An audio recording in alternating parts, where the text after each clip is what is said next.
மகா பரிசுநாமத்துக்கு சோத்திரமும் மகிமையும் உண்டாவதாக. இதோ இந்த புதிய நாளை கொடுத்த கர்த்தருக்கும் மகிமையும் சோத்திரமும் செலுத்துவோமாக.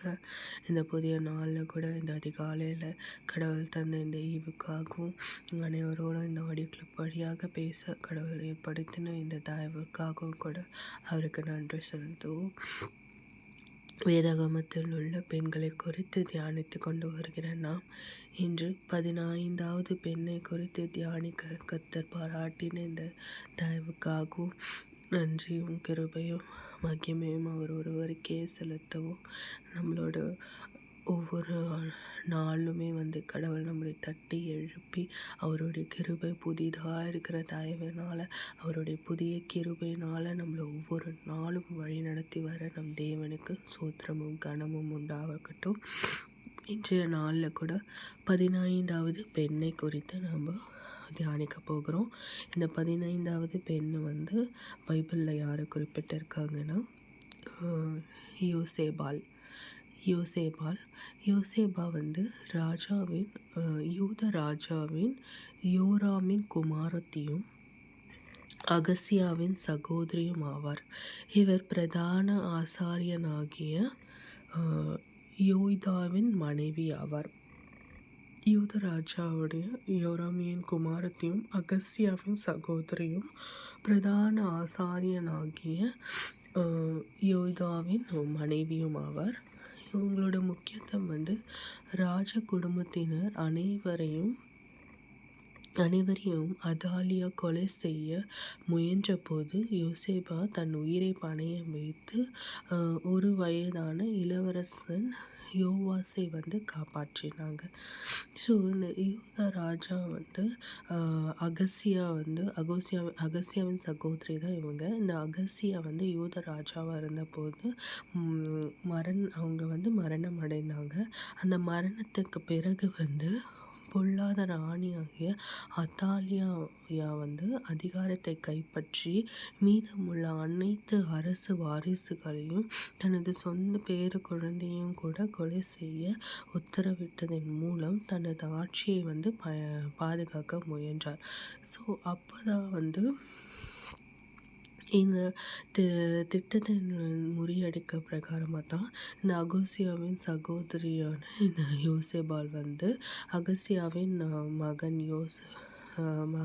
அகசியாவின் ஒரு வயது மகனை யோவாசையும் அவருடைய நர்சிங் மதர் செவிலிய தாயின்னு சொல்லுவாங்க. செவிலிய தாய் ரகசியமாக அழைத்து சென்று கொல்லப்படவிருந்த மற்ற அரசு குழந்தைகளிடமிருந்து காப்பாற்றி மறைத்து வைத்தார்.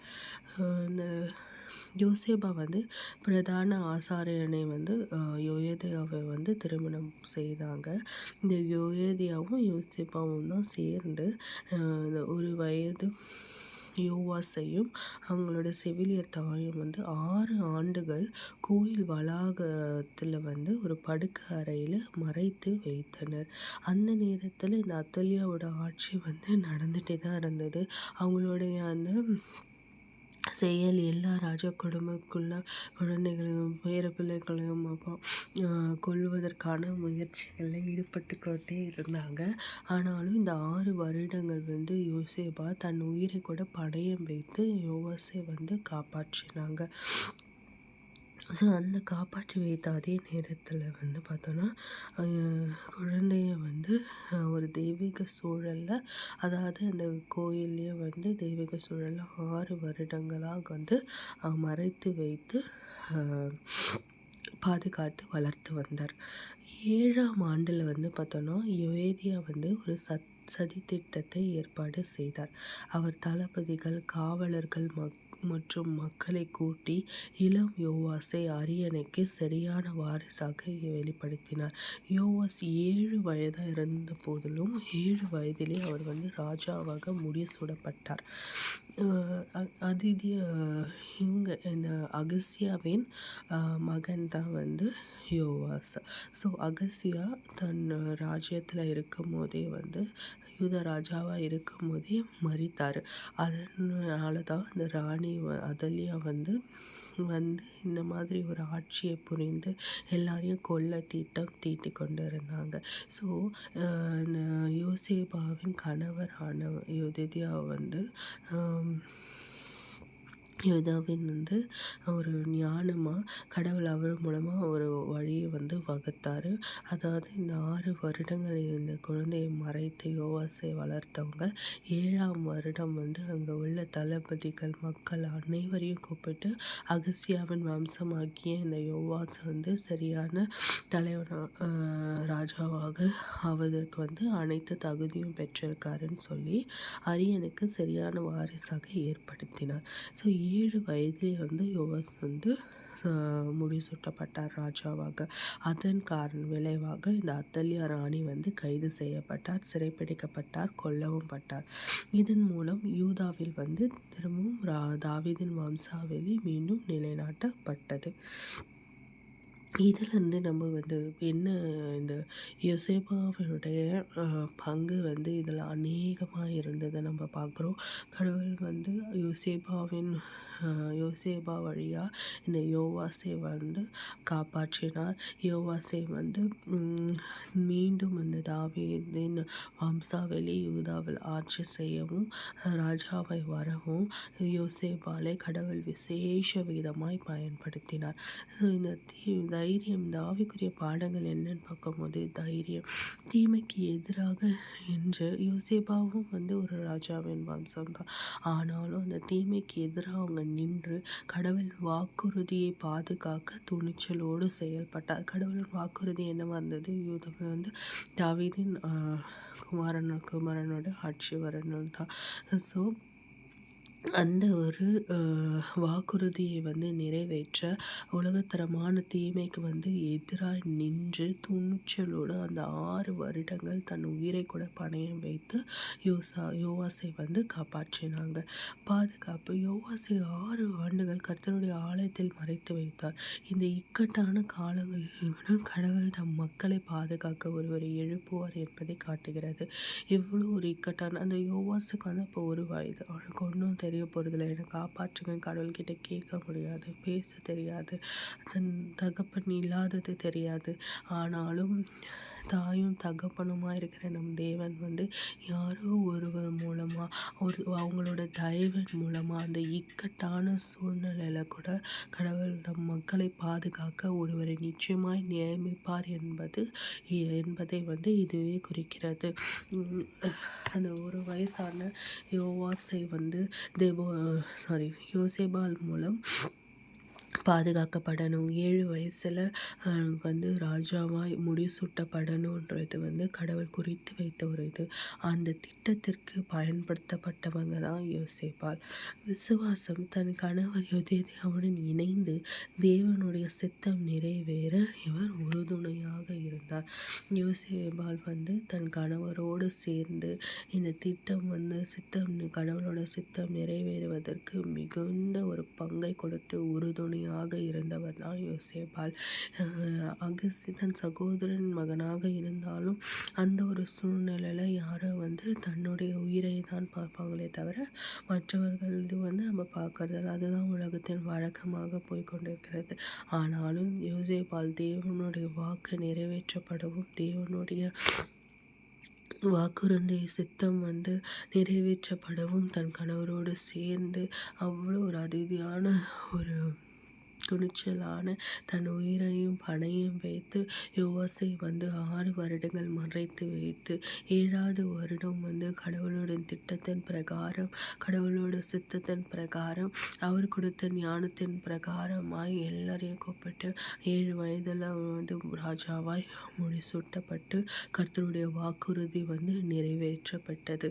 இதில் கர்த்தர் யோசேபாலை பயன்படுத்தி தன் திட்டத்தையும் தன் சித்தத்தையும் நிறைவேற்ற மிகுதியாய் யோசேபாலை பயன்படுத்தினாங்க. யோசேபாலின் வாழ்க்கையிலேருந்து நம்ம கற்றுக்கொள்ளக்கூட பாடங்கள் என்னென்னு பார்த்தோன்னா, கடவுளின் நோக்கத்தை பாதுகாக்க துணிச்சல், மறைவான இடத்திலும் உண்மையாக இருத்தல், கடவுளின் நோக்கத்தை வந்து பாதுகாக்க துணிச்சலாக இருந்திருக்கணும். அவருடைய நோக்கம் வந்து என்னவா இருக்குதுன்றத நம்ம உணர்ந்து அதை பாதுகாக்க வந்து நம்ம துணிஞ்சவங்களா இருக்கணும். அவங்க வந்து அகஸ்தியாவின் சகோதரியாக தான் இருந்தாங்க. அவங்களே கூட ஆட்சி புரிய நினச்சிருக்கலாம், இல்லை அவங்களே கூட அந்த அரியணைக்கு ஆசைப்பட்டிருக்கலாம். ஆனால் அப்படி எதுவும் இல்லாமல் கர்த்தருடைய சித்தம் எதுவோ, அவரோட வாக்குறுதி எதுவோ அதை நிறைவேற்ற தைரியமாக இருந்தாங்க. அதை நிறைவேற்ற துணிச்சலாக செயல்பட்டாங்க. மறைவான இடத்திலும் உண்மையாக இருத்தல். அந்த மறைத்து வைத்த அந்த இடத்திலும் தேவனுக்கு உண்மையாக இருந்து அவர் தீட்டிய திட்டத்தின் பிரகாரமாய் வந்து அந்த 7ஆம் வருடத்தில் அவங்களுக்கு யோவாசை வந்து முடிசூட்டினாங்க ராஜாவா. ஆவிக்குரிய மற்ற குடும்ப உறவுகளின் பலன். ஆமாம், இது வந்து யோசேப்பாலால் தனியாக பண்ணியிருக்க முடியாது. அதனால தான் கடவுள் வந்து அவங்களோட கணவனாகிய ஆசாரணியாகிய யோதாவையும் கூட வந்து உறுதுணையாக நிற்க வைத்தாங்க. இது வந்து நம்ம ஒரு ஆவிக்குரிய குடும்பமாய் செயல்படும் போது, தேவனுடைய சித்தத்தை வந்து நிறைவேற்ற செயல்படும் போது நம்மளுக்கு வந்து தேவன் ஒரு மிகுந்த ஆசீர்வாதத்தை வந்து கட்டளையிடுவார். அதுதான் இந்த யோசேப்பாலை குறித்து இன்றும் நம்ம பேசுகிறோன்னா, கடவுள் வாக்குறுதி அவங்க நிறைவேற்றி அவர் சித்தத்தை நிறைவேற்றியதனால தான் இன்றைக்கும் அவங்கள ஒரு விசேஷித்த பெண்களாய் வேதாகமத்தில் குறிப்பிடப்பட்டுள்ளது. நாமும் இன்றுமே வந்து 1000 ஆண்டுகள் கடந்தும் இன்றுமே யோசேப்பாலை குறித்து நம்ம பேச தேவன் சித்தமாக இருந்த காரணத்தினால தான் இன்றைக்கு வந்து நம்ம அவங்களையும் குறித்து தியானிக்கிறோம். அடுத்த தலைமுறைக்காக தன்னை அர்ப்பணித்தார். அது அடுத்த தலைமுறை 7 வயதில் வந்து யோவாசை வந்து அரியணை ஏற்றினாங்க. அடுத்த தலைமுறையினரை வந்து காப்பாற்றினாங்க. யோசேப்பா வந்து அந்த ராணி அதலியா கையில் அந்த ஒப்படைக்கப்பட்டிருந்ததுன்னா கடவுளோட சித்தம் நிறைவேறிக்காது. தாவீதின் வம்சம் அடுத்து வந்து ராஜாவாய் வந்திருக்காது. அவங்களோட முயற்சி, அவங்களோட துணிச்சலான செயலின் நிமித்தம் தான் வந்து வாக்குறுதி நிறைவேற்றப்படுத்து அடுத்த தலைமுறை வந்து காப்பாற்றப்பட்டது. ஆபத்தான சூழ்நிலை விவேகத்தோடு செயல்படுவது. அந்த ஒரு விவேகம் வந்து ஆவிக்குரிய ஞானத்தினால மாத்திரம்தான் நமக்கு வரும். ஆவிக்குரிய ஞானம், தைரியம் இருந்தால் மாத்திரம்தான் நம்மளால் விவேகமாய் செயல்பட முடியும். யோதாவேனும் ஆவிக்குரிய வாழ்க்கையில் ஆவிக்குரிய ஞானத்தில் இருந்ததால் தான் யோசேப்பாலோட கணவரான யோதாவின் வந்து அந்த 7ஆம் ஆண்டு அனைவரையும் கூட்டி ஒரு திட்டம் தீட்டி அவருடைய விவேகத்தினாலும் ஆவிக்குரிய ஞானத்தினாலும் பேசி அந்த 7 வயது சிறுவனை யோவாசை வந்து அரியணை ஏற்றினாங்க. இது வந்து முற்றிலும் தேவன் தந்த ஞானத்தினால் மாத்திரமே செய்ய முடியும். இல்லைன்னா 7 வயது யோவாசை வந்து அரியணை சும்மா ஏற்றிட முடியாது. அங்கே எவ்வளோ கேள்விகள் எழும்பியிருக்கலாம், அங்கே எவ்வளோ வந்து வாக்குவாதங்கள் வந்திருக்கலாம். அதை அனைத்தும் வந்து சமாளிக்க கடவுள் ஞானத்தை கொடுத்திருப்பாங்க. அந்த ஆவிக்குரிய ஞானத்தின் வழியிலாக தான் அந்த விவேகத்தோடு செயல்பட்டு அவங்களால வந்து வெற்றி அடைஞ்சிருக்க முடியும். அதன் மூலமாக தான் அந்த அதலியா ராணியும் சிறைப்பட்டு கொல்லப்பட்டிருக்க முடியும். ஸோ இந்த 5 காரியங்களை நம்ம நினைவில் வைத்து கொள்ள வேண்டும். பாதுகாக்க வந்து துணிச்சலோடு செயல்பட வேண்டும். மறைவான இடங்களிலும் உண்மையாக இருக்கணும். ஆவிக்குரிய மற்ற குடும்பத்தின் உறவுகளின் பலம் முக்கியம். அடுத்த தலைமுறை பாதுகாப்புக்காக தன்னை அர்ப்பணிக்க துணிஞ்சிருக்கணும். ஆபத்தான சூழ்நிலையும் விவேகமாய் நடந்து கொள்ள கர்த்தரிடத்தில் ஆவிக்குரிய ஞானத்தை கேட்கணும். ஸோ இன்றைய நாள் இந்த யோசேப்பாலை குறித்து நம்ம பார்க்கும்போது கூட கடவுள் எவ்வளவு அழகாய் அவங்களை வந்து பயன்படுத்தியிருக்காங்க. இப்போ வரைக்கும் நம்ம ஆசீர்வதித்த பெண்களை குறித்து பார்த்துருக்குறோம். முன்னாடி நம்ம பார்த்த சாராள், எஸ்தர், இவங்க எல்லாமே வந்து கடவுள் அவங்கள ஆசீர்வதிச்சாங்க. அவங்கள வந்து கீழே இருந்து தூக்கி விட்டாங்க. பல பெண்களை குறித்து நம்ம பார்த்தோம். ஆபிகாயிலாக இருக்கட்டும், எஸ்தராக இருக்கட்டும், பாத்சேபாவாக இருக்கட்டும், இல்லை உல்தாள், ரூத், இவங்களோட வாழ்க்கையெல்லாம் பார்க்கும்போது கடவுள் அவங்கள வந்து வாழ்க்கையிலேருந்து தூக்கிவிட்டு அவங்களோட வாழ்க்கையை ஆசீர்வாதமாக வைத்தாங்கன்னு நம்ம பார்த்தோம். நேற்றுலேருந்து நம்ம பார்க்கும்போது நேற்று பார்த்த இந்த லோவிசால் ஜெனக்கியமாலும் இல்லை இன்னைக்கு பார்க்குற யோசேபாலை குறித்து நம்ம பார்க்கும்போது இவங்களை கர்த்தர் மற்றவர்களுக்கு ஆசீர்வாதமாக வைத்துள்ளார். மற்றவர்களின் ஆசீர்வாதத்தில் இவங்களை ஒரு முக்கியமான ஈவாய் பயன்படுத்தியிருக்கிறான்னு பார்க்குறோம். ஸோ நேற்று நம்ம பார்த்த இந்த லோவிசால் ஜனக்கியாலும் கூட தீமோத்தேயுவின் வாழ்க்கையில் ஒரு ஆசீர்வாதமாக இருந்தாங்க. தீமோத்தேயு வாழ்க்கையில் ஒரு ஆசீர்வாதமாக விளங்கினாங்க. இன்றைக்கி இந்த யோசேபாலை குறித்து நம்ம பார்க்கும்போது யோவாஸோட வாழ்க்கையில் ஒரு ஆசீர்வாதமான ஒரு ஈவாய் பயன்படுத்தப்பட்டாங்க. அந்த யோவாசை முடிசூட்டவும் யோவாசை காப்பாற்றவும் கொல்லப்பட இருந்த யோவாசை காப்பாற்றி அந்த அரண்மனையில் ராஜாவாக முடிசூடப்பட யோசேபாலை கடவுள் அழகாய் பயன்படுத்தினாங்கன்னு பார்க்குறோம். ஸோ இன்றைய தினத்தில் நம்ம மற்றவர்களுக்கு எவ்வாறு ஆசீர்வாதமாய் பயன்படுத்த போகிறோம் அப்படின்றத குறித்து கடவுள் நம்மளோட பேசுகிறாங்க. ஆமாம், நம்மளோட ஆசீர்வாதத்தை மாத்திரம் பார்க்காம மற்றவங்க வாழ்க்கையிலும் நம்ம ஆசீர்வாதமாக இருக்கும்போது அது அநேக மனநிறைவை கொடுக்குற ஒரு காரியமாக இருக்கும். நம்மளால் மற்றவர்கள் ஆசீர்வதிக்கப்படும் போதும் காப்பாற்றப்படும் போதும் நம்மளை வைத்து கடவுள் ஒரு திட்டத்தை குறித்து உள்ளார். அந்த திட்டம் நிறைவேற நம்ம மனம் ஒத்துழைக்கணும். நம்மளை குறித்து கடவுள் வைத்திருக்கிற திட்டம் அநேகமாக இருக்கும். ஆனால் அந்த திட்டத்தை உணர்ந்து கொள்ள ஆவிக்குரிய ஞானம் அவசியமாக இருக்கும். அந்த திட்டத்தை நிறைவேற்ற அது கடவுள் திட்டம் வகுத்து ரெடியாக வைத்திருப்பாங்க. ஆனால் அதை ப்ராக்டிக்கலாக அதை நடத்தணும், செயல்படுத்தணும். நம்மளோட துணிச்சல், நம்மளோட ஆவிக்குரிய ஞானம் மிகுந்த அவசியம் உள்ளதாக இருக்கிறது.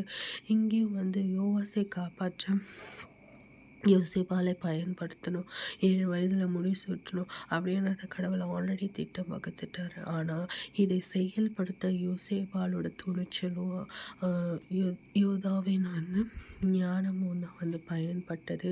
அவங்க செயலில் ஈடுபட்டு கர்த்தர் மேலே பாரத்தை வைத்து அவரை விசுவாசித்து தன்னை துணிச்சலாக செயல்படுத்தி தன் உயிரையும் பொருட்படுத்தாமல் துணிச்சலாய் கர்த்தர் பார்த்து கொள்வார் என்று விசுவாசித்து செயல்பட்டதின் காரணமாக தான் அவங்களும் ஆசீர்வதிக்கப்பட்டாங்க. அவங்களால யோவாசும் காப்பாற்றப்பட்டு ஆசீர்வதிக்கப்பட்டார்.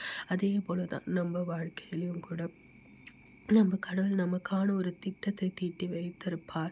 இல்லை மற்றவர்களுக்கான ஒரு திட்டத்தில் நம்மளை பயன்படுத்த கடவுள் ஈவாய் இருப்பார். நாம் செய்ய வேண்டியதெல்லாம் ஒன்று தான், துணிச்சலாக இதை செயல்படணும். கடவுள் மேலே பாரத்தை வைத்து கடவுள் பார்த்து கொள்வார். அவர் மீது நம்ம விசுவாசம் வைத்து அந்த விசுவாசம் கடுகளவு நமக்கு இருந்தாலும் கடவுள் அநேக காரியங்களில் நம்மளை ஆசீர்வதிப்பார் என்ற பிரகாரமாய் நம்ம விசுவாசித்து செயல்படும் போது மொத்தத்தையும் அவர் மேலே போட்டு அவர் பார்த்து கொள்வார் என்று அவர் காட்டும் வழியில் நம்ம நடக்கும்போது கர்த்தர் அனைத்தையும் ஆசீர்வாதமாய் நம்மளுக்கு திருப்பி கொள்ள செய்வார். மற்றவர்களுக்கும் வாழ்விலும் நம்மளை ஆசீர்வாதமாய் பயன்படுத்துவார். இது குறித்து நாம் ஜெபிக்கணும், தியானிக்கணும். கடவுள் நம்மளை குறித்து வைத்திருக்கிற திட்டம் என்னன்னு அவர்கிட்ட ஜெபிக்க தான் நம்மளுக்கு உணர்ந்து கொள்ள முடியும். மற்றவர்கள் வாழ்க்கையில் நம்மளுக்கான திட்டத்தை என்ன வைத்திருக்கிறார் என்பதை நம்ம ஜெபிக்க கடவுள் அதை நம்மளுக்கு உணர்த்துவார். அவர் காட்டும் வழியில் நம்ம நடக்கும்போது அவர் உலகத்தரமான காரியங்கள் அல்ல, உலகத்தரமான சூழ்நிலைகள் அல்ல, உலகம் காட்டும் சூழ்நிலையும் பயத்தையும் குறித்து நம்ம பார்க்காத வண்ணம் அவர் நமக்கு வைத்திருக்கிற திட்டத்தை குறித்து மாத்திரம் அவர் மேலே நம்ம விசுவாசித்து போகணும். ஆனால் கடவுள் அநேக காரியங்களை, கோணலான அனைத்து காரியங்களையும் செவ்வாயாய் நம்மளுக்கு மாற்றி கொடுப்பார். ஆனால் நம்மளோட வேலை ஒன்று அவரை விசுவாசிக்கணும். அவரை விசுவாசித்து துணிஞ்சு ஆவிக்குரிய ஞானத்தில் நம்ம செயல்பட்டோம். ஆனால் கர்த்தர் அநேக காரியங்களில் நம்மளை ஆசீர்வாதமாய் பயன்படுத்துவார். அவரிடத்துல நம்மளை ஒப்படைப்போம். அவர் நம்மளை பயன்படுத்த நம்ம ஜெபிப்போம். நிச்சயமாய் கடவுள் நம்மளை உயர்ந்திருக்க நம்மளை கொண்டு திட்டங்கள் அவர் வைத்திருக்கிற திட்டங்கள் பெரியதாக இருப்பதற்காக நம்ம நன்றி செலுத்தி அவரை நம்பி போவோம். அவர் பார்த்து கொள்வார். ஜெபிக்கலாம். அப்பா சோத்திரம் தகப்பனே, சோத்திரம் ராஜா, இந்த நல்ல காலை வேலைக்காய் கூட ஜெபிக்கிறோம் அப்பா. இதோ இந்த வேலையில் கூட அப்பா நாங்கள் தியானித்த இந்த யோசேபாலுக்காக கூட அப்பா நன்றி செலுத்துகிறோம். இதன் மூலமாய் நீர் எங்களோடு பேசின வார்த்தைகளுக்காய் நன்றி அப்பா. எங்களை கொண்டு ராஜா யோவாசை போன்றவர்களோட வாழ்க்கையில் எங்களை நீர் ஆசீர்வாதமாக வைக்க போவதற்காய் நன்றி அப்பா. நன்றி தகப்பனே, எங்களை பயன்படுத்துங்க அப்பா, எங்களை பயன்படுத்துங்க அப்பா. நீர் எங்களுக்காய் கொண்ட திட்டத்தை உணர்ந்து கொள்ளக்கூடிய ஆவிக்குரிய ஞானத்தை எங்களுக்கு தந்தாருலங்க அப்பா. அதை செயல்படுத்த தகப்பனே உங்களோட ஆவிக்குரிய தைரியத்தை எங்களுக்கு கட்டளையிடுங்க அப்பா. அப்பா அந்த ஆவிக்குரிய ஞானத்தோடும் தைரியத்தோடும் நாங்கள் நடந்து உங்களோட திட்டம் செவ்வனமாய் நிறைவேற எங்கள் வாழ்க்கையில் அப்பா நாங்கள் ஞானமாய் உங்களுடைய ஆவிக்குரிய வாழ்க்கையில் வளர கிருபை பாராட்டுங்க தகப்பனே. எங்களுக்காய் நீர் வைத்திருக்கிற திட்டங்கள் அநேகமாக இருப்பதற்காக நன்றி அப்பா. எங்களை வைத்து நீர் மற்றவர்களோட வாழ்க்கையில் ஆசீர்வாதத்தை நீர் தரப்போவதற்காய் நன்றி அப்பா. அதற்கு எங்களை பயன்படுத்துங்க, அதற்கு எங்களை தகுதிப்படுத்துங்க அப்பா. அப்பா நாங்கள் யோசேப்பா போல அப்பா ஏதோ ஒரு யோவாசோட வாழ்க்கையில் அப்பா நாங்கள் முடிசூடப்படவும் காப்பாற்றப்படவும் அப்பா அவங்களை ஆசீர்வதிக்கப்படவும் நாங்கள் பயன்படுத்தப்பட கிருபை பாராட்டுங்க அப்பா. அப்பா நாங்கள் பயன்படுத்தப்பட எங்களை தகுதிப்படுத்துங்க ராஜா. அப்பா அதை உணர்ந்து நடக்கக்கூடிய ஞானத்தை தந்தரலுங்க. உம்மை மாத்திரம் விசுவாசிக்க கிருபை பாராட்டுங்க அப்பா. அப்பா தகப்பனே, உலகத்தின் சூழலை கண்டு அப்பா உலக தாலியாவை போல ராணிகள் எத்தனை பேர் எழும்பினாலும் அப்பா கொலை செய்ய துணிந்தாலும் அப்பா எங்களுக்கு விரோதமான பாவங்கள் எழுப்பப்பட்டாலும் அப்பா ராஜா அப்பா யோசேபாலை போல உம்மை மாத்திரம் விசுவாசித்து துணிச்சலாய் நாங்கள் செயல்பட கிருபை பாராட்டுங்க. உம்மை மாத்திரம் நாங்கள் விசுவாசிக்கணும் அப்பா. உம்மை மாத்திரம் நம்பி உலக சூழலை கண்டு நாங்கள் பயப்படாமல் என் தேவன் நீர் எங்களோடு இருப்பதை நாங்கள் நித்தம் உணர்ந்து நடக்க கிருபை பாராட்டுங்க ராஜா. அப்பா நீர் அவ்வாறாய் செய்ய போவதற்காய் நன்றி அப்பா. எங்களை யோசேபாலை போல பயன்படுத்த போவதற்காய் நன்றி அப்பா. யோசேபாலை போல ஒரு யோவாசோட வாழ்க்கையை ஆசீர்வதிக்க போவதற்காய் நன்றி. எங்களை நீர் பயன்படுத்துங்க அப்பா. அதற்கு அப்பா எங்களை சுத்திகரித்து அப்பா உம்முடைய கிருபை உம்முடைய காருண்யம் அப்பா உம்முடைய தயவை எங்கள் மேலே இருந்து வழிநடத்த கிருபை பாராட்டுங்க.